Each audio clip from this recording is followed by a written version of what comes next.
বাংলাদেশ থেকে আসা হিন্দুদের জন্য পশ্চিমবঙ্গের নাগরিকত্ব কার্ড দেওয়া হতে পারে জানুয়ারি থেকেই।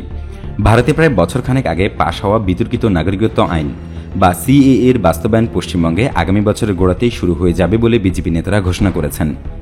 এই আইনে বাংলাদেশ, পাকিস্তান ও আফগানিস্তান থেকে আসা অমুসলিমরা ভারতের নাগরিকত্ব পাবেন বলে বলা হয়েছে। কিন্তু পশ্চিমবঙ্গে মমতা ব্যানার্জি সরকার আগেই জানিয়েছে তারা এই আইন মানবে না।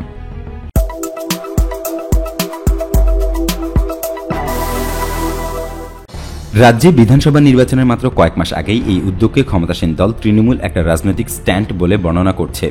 কিন্তু বিজেপি পাল্টা যুক্তি দিচ্ছে, জাতীয় নিরাপত্তার স্বার্থে পশ্চিমবঙ্গে সিএএ বা এনআরসি চালু করা ছাড়া কোনো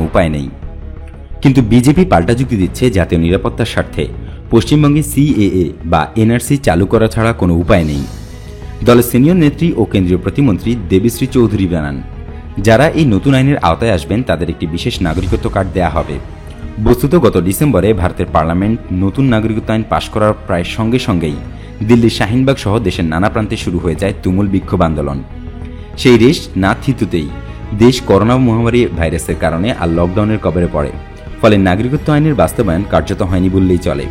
কিন্তু এখন পশ্চিমবঙ্গে ভোটের যখন আর 5 মাসও বাকি নেই, তখন সেই রাজ্যে বিজেপির দায়িত্বপ্রাপ্ত নেতা কৈলাস বিজয়বর্গিয়া ঘোষণা করেছেন, সামনের জানুয়ারি বা ফেব্রুয়ারি থেকেই রাজ্যে পুরোদমে ওই আইনের বাস্তবায়ন শুরু হয়ে যাবে। যার অর্থ হল বাংলাদেশ থেকে আসা হিন্দুরা এবার বৈধভাবে ভারতের নাগরিকত্ব পেতে শুরু করবেন। সম্প্রতি বিজেপি সভাপতি জেপি নাড্ডা বা স্বরাষ্ট্রমন্ত্রী অমিত শাহ সেই রকমই ইঙ্গিত দিয়েছেন। রাজ্যে বিজেপির ভাইস প্রেসিডেন্ট ভারতী ঘোষ বলেছিলেন, কেন এই আইন রূপান্তরের ক্ষেত্রে পশ্চিমবঙ্গই তাদের অগ্রাধিকার। তার কথায় পশ্চিমবঙ্গের সাথে বাংলাদেশের যে 2017 কিলোমিটার সীমান্ত রয়েছে, সেই পথে অনুপ্রবেশ ঘটেছে বিগত বেশ কয়েক দশক ধরে। আর তৃণমূলের আমলে এই বর্ডার তো পুরোপুরি খুলেই দেওয়া হয়েছে। এমনকি সীমান্তে কাঁটাতারের বেড়া বসানোর কাজও রাজ্য সরকার কেন্দ্রকে কোনো সহযোগিতা করেনি, বরং চিঠি দিয়ে বলেছে কাঁটাতার বসাতে গেলে নিজেরা জমি কিনে বসান।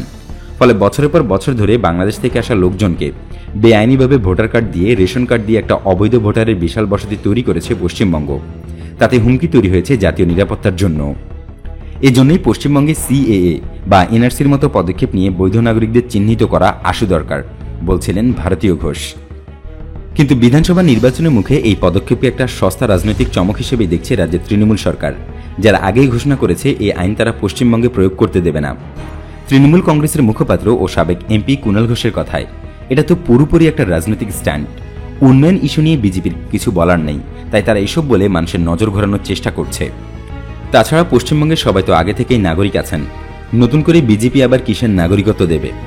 পশ্চিমবঙ্গবাসীর ভোটার তালিকায় নাম আছে, আধার কার্ড বা প্যান কার্ড আছে, সচিত্র পরিচয়পত্রও আছে। তাহলে নতুন কি এমন জিনিস তারা দেবে যা দিয়ে আবার নাগরিকত্ব প্রমাণ করতে হবে? আসলে আমরা মনে করি এই গোটা ব্যাপারটাই মানুষকে চরম বিভ্রান্তির দিকে ঠেলে দেওয়ার চেষ্টা। যে ভোটার তালিকার ভিত্তিতে নির্বাচনে জিতে বিজেপির এমপিরা পার্লামেন্টে গেছেন, সেটাই যদি ভুয়ো হয় তাহলে তারা জিতলেন কিভাবে? এই পাল্টা প্রশ্নও তুলেছেন কুণাল ঘোষ। বিজেপি নেত্রী ও সাবেক পুলিশ কর্মকর্তা ভারতী ঘোষ অবশ্য মনে করিয়ে দিচ্ছেন, ভোটার তালিকায় নাম থাকলেই তিনি ভারতের নাগরিক। ব্যাপারটা সেরকম নয়। মিস ঘোষ বলছিলেন, শুধু ভোটার কার্ড বা রেশন কার্ড থাকলেই কিন্তু কেউ নিজেকে ভারতের বৈধ নাগরিক বলে দাবি করতে পারেন না। সে কারণেই সার্বিক পরিস্থিতি যাচাই করে নাগরিকত্ব দেওয়ার এই উদ্যোগ নেওয়া হয়েছে। যারা সত্যি সত্যি ধর্মীয় কারণে অত্যাচারিত হয়ে প্রতিবেশী দেশ থেকে এসেছেন, তাদের একটা স্বীকৃতি দেওয়া হচ্ছে, বলেছিলেন ভারতীয় ঘোষ। আর এই স্বীকৃতিটা আসবে নতুন একটি নাগরিকত্ব কার্ডের আকারে। তিনি জানান, প্রধানমন্ত্রী নরেন্দ্র মোদীর ক্যাবিনেটের সদস্য ও পশ্চিমবঙ্গ থেকে নির্বাচিত এমপি দেবশ্রী চৌধুরী। কেন্দ্রীয় প্রতিমন্ত্রী মিস চৌধুরী বলেছিলেন, বাংলাদেশ, পাকিস্তান বা আফগানিস্তান থেকে ধর্মীয় অত্যাচারের শিকার হয়ে কিংবা সামাজিকভাবে প্রতারিত হয়ে যারা এসেছেন, তারাই এই বিশেষ নাগরিকত্ব কার্ড পাবেন। ৭১-এর পর বাংলাদেশ থেকেও ভারতে হিন্দুদের আসার ঢল ক্রমশ বৃদ্ধি পেয়েছে। এই কার্ডের মাধ্যমে এখন তারা ভারতের বৈধ নাগরিকত্ব পাবেন।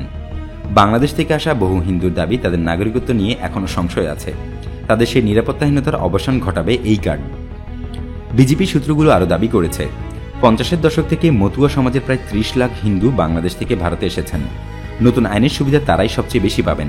কিন্তু পশ্চিমবঙ্গে সেই নাগরিকত্ব দেওয়ার প্রক্রিয়ায় রাজ্য সরকার যে কোনো সহযোগিতা করবে না। তৃণমূল কংগ্রেস তা এরই মধ্যে স্পষ্ট করে দিয়েছে।